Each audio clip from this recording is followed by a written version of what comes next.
विशेष बल के जवान अपने हौसला अफजाई करिएगा। गणतंत्र दिवस परेड समारोह आनंद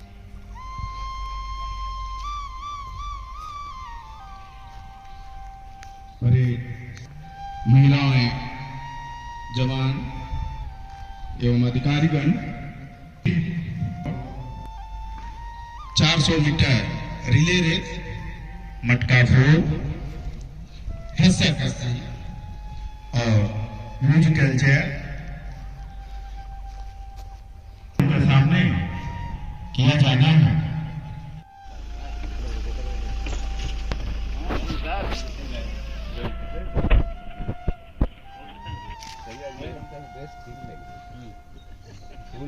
समान अधिकारी महोदय मंच से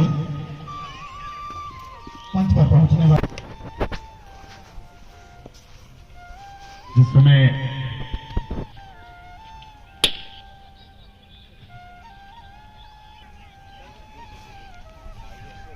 जोरदार तालियां बजाइए आप लोग।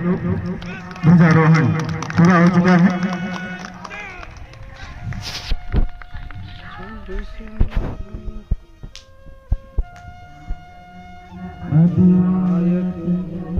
भारत भाग्य विधाता, पंजाब सिंध गुजरात मराठा द्राविड उत्कल बंगा, विंध्य हिमाचल यमुना गंगा उच्चल जलधि तरंगा, तव शुभ नामे जागे, तव शुभ आशीष मांगे, गाजे तव जय गाथा, जन गण मंगलदायक जय हे भारत भाग्य विधाता, जय हे जय हे जय हे जय जय जय जय हे।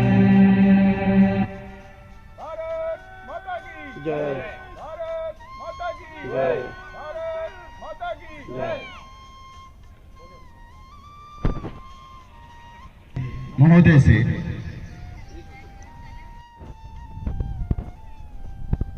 रंगीन परिधानों में सजे हमारे जवान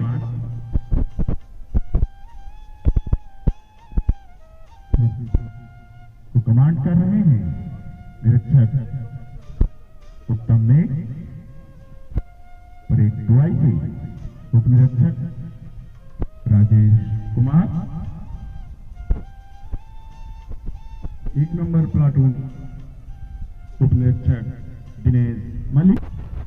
अभी बैंड के धुन पर थिरकते हुए जवान जब मंच के सामने से मुख्य अतिथि महोदय को सलामी देते हुए गुजरेंगे, मेरा यही निवेदन है, जोरदार तालियों के साथ आप लोग इनका हौसला अफजाई करिएगा। मंच से गुजरेंगे, नंबर 1 प्लाटून आगे, हर प्लाटून दाहिने से, तीनों दिन में दाहिने चलेगा, दाहिने मूव।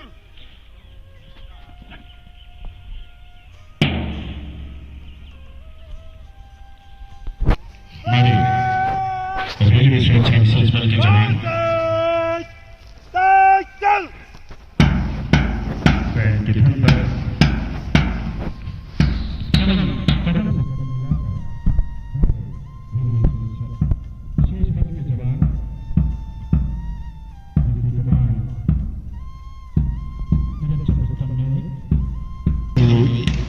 उसके ऊपर से बहुत ही अच्छे तरीके से इस मैदान को रंग बिरंगे झंडों में सजाया गया है, जिसकी छटा देखते ही बन रही है। आज कर्तव्य पर नई दिल्ली में भी भव्य परेड का आयोजन किया जा रहा है, जिसमें रेलवे सुरक्षा बल इस पर आकर हमारे जवान मंच की ओर आते हुए उत्तम में कमान अधिकारी महोदय को भी बहुत जोरदार तालियां बजाइए आप लोग। 1 नंबर प्लाटून उपनिरीक्षक दिनेश कुमार मंच से पार करते हुए अभी दूसरी नंबर प्लाटून सर्वेश्वर कवेरा। जोरदार तालियां बजाइए आप लोग।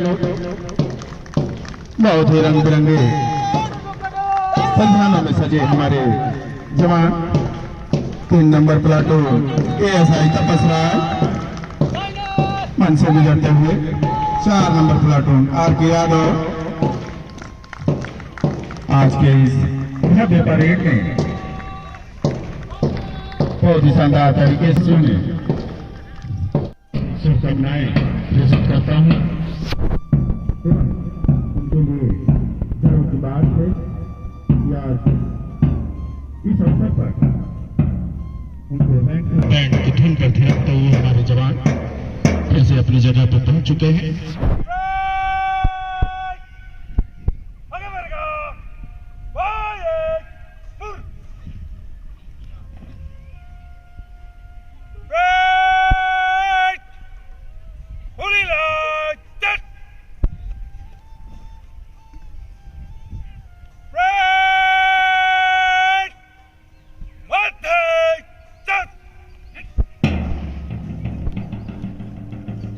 खूबसूरत छटाओं से बहुत ही खूबसूरत दिखाई दे रहा है।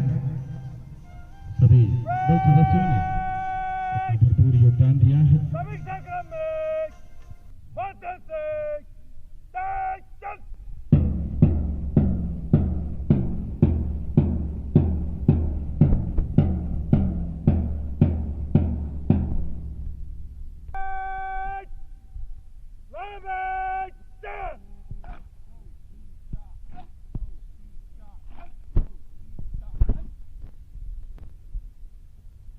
समीक्षा क्रम में आने के बाद सलूट देते हुए परेड कमांडर। इसके बाद मैं एसी चौधरी सर से अनुरोध करूंगा कि कमान अधिकारी महोदय को पोडियम पर ले जाएं।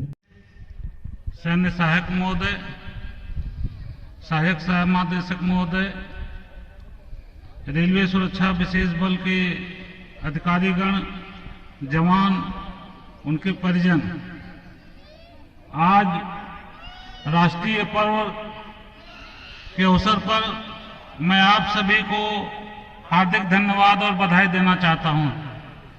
साथियों, आपको विदित है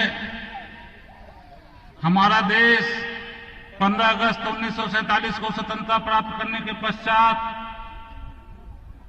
आज के दिन संविधान का लागू होना एक हम लोगों के लिए दिशा निर्देश के रूप में, एक भारतीय देश के लिए ग्रंथ के रूप में, जिसके अनुसार नियम कानून, जिसके अनुसार देश की जनता, जिसके अनुसार ब्यूरोक्रेट्स, विधायिका, कार्यपालिका, न्यायपालिका सबको एक अवसर दिया गया संविधान की तैयारी करके कि इसी के अनुरूप हमारे देश को चलाना है, इस पे नियंत्रण रखना है। यह प्रारूप समिति का लगभग 3 साल से ज्यादा समय एक एक बिंदु पर चर्चा, परिचर्चा, उस समय की वर्तमान परिस्थिति, आगे की सोच, इन सबको ख्याल रखते हुए एक ग्रंथ तैयार किया गया जो भारतीय संविधान के रूप में आज के दिन लागू हुआ था। ये अवसर हमें इस बात के लिए प्रेरणा देता है कि हम जिन शहीदों के माध्यम से, जिन वीर पुरुषों के माध्यम से स्वतंत्रता दिवस की प्राप्ति किए हैं, जिनके सहयोग से, जिनके कार्यकुशलता से हम आज इस अवसर पर उपस्थित होने का अनुभव प्राप्त कर रहे हैं, हम उन सभी ज्ञात अज्ञात सभी शहीदों, सभी सपूतों, सभी विद्वान जनों को मैं अपने तरफ से और अपने परिवार की तरफ से हार्दिक बधाई एवं धन्यवाद ज्ञापित करता हूं। उनके प्रति मैं कृतज्ञता भी व्यक्त करता हूं। आज का दिन भारतीय व्यवस्था के लिए बहुत शुभ दिन है, एक ऐतिहासिक दिन है। यही कारण है कि इसको हम लोग राष्ट्रीय पर्व के रूप में मनाते चले आ रहे हैं। साथियों, हर साल हम लोग अपने उपलब्धियों के बारे में चर्चा करते हैं, साल भर में हमने क्या खोया क्या पाया। तो मेरा अपना अनुभव है चतुर्थ वाहिनी रेलवे सुरक्षा विशेष बल के मुखिया होने के नाते कि पिछले साल से लेकर अब 20 साल तक हम लोगों ने काफी आगे बढ़ने का प्रयास किया है और अच्छे लक्ष्य की भी प्राप्त किया है। लक्ष्य प्राप्त करने के लिए हमें साहस का भी अनुभव होना चाहिए, हमें इधर उधर की बातों पर ध्यान नहीं देना चाहिए। जो व्यक्ति अपने लक्ष्य को संभालते हुए अपने काम पे ध्यान देता है वही सफल जिंदगी प्राप्त करता है। हम दूसरों से आपस में शिकायत करते हुए एक दूसरे को कमजोर दिखाने की कोशिश करते हुए अगर कोई काम करेंगे तो हमें लगता है कि हम उस चीज को लक्ष्य को प्राप्त नहीं कर सकते हैं। अगर जिंदगी में हमें कुछ करना है तो हमें अलग दिख के चलना पड़ेगा। हम अगर सबकी सेवा करते हुए भी अपने काम के लक्ष्य को नहीं प्राप्त कर पा रहे हैं तो निश्चित रूप से हमारी व्यक्तिगत कमी होती है। जिंदगी का अर्थ अगर आपको जीना है, समझना है तो अपने पीछे के जीवन का अनुभव कीजिए और आगे बढ़ना है तो अपना योजना को साकार बनाने के लिए अपना परिश्रम करिए, अपनी मेहनत करिए, अपने जज्बात को कायम रखिए, अपने साहस को कायम रखिए। यही सफलता का मूल मंत्र है। यहाँ कौन सही है कौन गलत है यहाँ व्याख्या करने की जरूरत नहीं होती है। यहाँ सिर्फ इस बात की व्याख्या करनी है, इस बात की सोच रखनी है कि भारतीय संविधान के अनुरूप, भारतीय न्याय व्यवस्था के अनुरूप रेलवे सुरक्षा विशेष बल के नियम कानून के दायरे में रहकर हम उन दायित्वों को पूरा करें जिसके लिए हम चयनित हुए हैं, जिसके लिए हम वेतन पा रहे हैं, जिसकी सेवा के लिए हम भर्ती हुए हैं। उस काम को हम कैसे बेहतर अनुभव करें, कैसे उनको बेहतर अंजाम दे सकें, यही हमारी परिश्रम का फल है और यही आप सबके लिए सफलता प्राप्त करने का साधन भी है। साथियों, गत वर्ष अगर देखा जाए तो हमारे जवानों ने उत्तर प्रदेश, गुजरात, हिमाचल जैसे संवेदनशील चुनाव को संपन्न कराया, अपनी भागीदारी सुनिश्चित की। गत वर्ष अग्निवीर के समय जो दुर्घटना हुई उसमें भी हमारे जवानों ने बेहतर अपने कार्यकुशलता का अंजाम दिया। ड्यूटी से संबंधित अमृतकाल महोत्सव में भी कई जवानों ने हमारे बढ़ चढ़कर हिस्सा लिया। आज जो हमारा मैदान सजा हुआ आपको दिखाई दे रहा है, ये भी एक सोच की एक अच्छा फलीभूत करते हुए हमारे वाहिनी शिविरपाल द्वारा जो कार्रवाई की गई है वो भी बटालियन का नाम चार चांद और रोशन कर रहा है। खेल कूद के क्षेत्र में हमारे जवानों ने अखिल भारतीय स्तर पर इंटर रेलवे में भी अपना स्वर्ण पदक प्राप्त किया, उसने भी मान सम्मान बढ़ाया। अभी गत दिनों क्रिकेट में हमारे खिलाड़ियों ने जो अपने बल की उपस्थिति सुनिश्चित कराया है वो भी निश्चित रूप से हमारे लिए गर्व की बात है। अपनी उपलब्धियां गिनाना, अपने बारे में स्वयं बखान करना ये कोई बहुत अच्छी चीज नहीं है, लेकिन मेरे कहने का सिर्फ एक ही मकसद है कि आप सभी जवान, सभी अधिकारी अपने ऊपर गर्व महसूस करें कि आपके हर एक क्रियाकलाप से, आपके हर एक आचरण से, आपके हर एक अनुभव से जो पूरे बटालियन, मैं आपके जज्बात को, आपके साहस को सलाम करता हूं कि कठिन परिस्थितियों में भी रह करके आप सब लोगों ने अपने दायित्व की पूर्ति की है। फिर भी जो उड़ गया वही जिंदा है, ये कहावत चरितार्थ होती है। हकीकत में आप उन जवानों को याद करिए जो दुर्गम बर्फीली पहाड़ियों पर -25-30 डिग्री सेंटीग्रेड के मौसम में, वातावरण में भी सजग रहते हुए हमारे देश की सुरक्षा को करने में सक्षम हो रहे हैं। वो तो बाह्य सुरक्षा में प्रदान अपना सुरक्षा जिंदगी को प्रदान कर रहे हैं और हम लोगों का जो आंतरिक सुरक्षा का दायित्व है वो भी कम उनसे कठिन नहीं है। लेकिन हाँ, उनके मुकाबले हमारी जीवन शैली, हमारे ड्यूटी का बंदोबस्त का जो तरीका है निश्चित रूप से वो सरल है।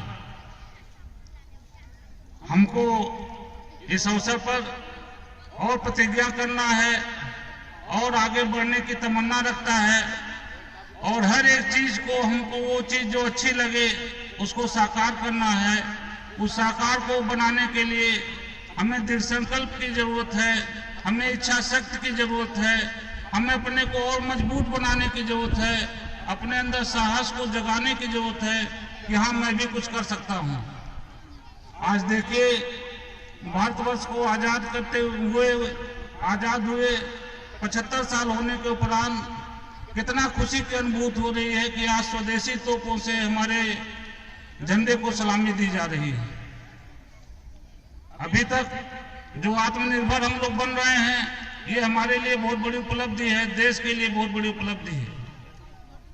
उन सबकी बातों को समावेशित करते हुए इस अवसर पर मैं आप सभी को पुनः बधाई दूं की तरह वक्त की टहनी पर परिंदों की तरह।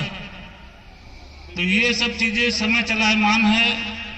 जहां आप वर्तमान में हैं जीवित रहिए, जीवंत रहिए, अपने को जीवित रखिए और अपने समाज को भी जीवित रखिए, अपने स्वास्थ्य का ख्याल रखिए, अपने परिवार का ख्याल रखिए, प्रसन्न रहें और जो सदस्य हमारे बीच नहीं रहे हैं उनकी आत्मा के प्रति भी श्रद्धांजलि अर्पित करते हुए अपनी बात को समाप्त करता हूं। जय हिंद, जय भारत।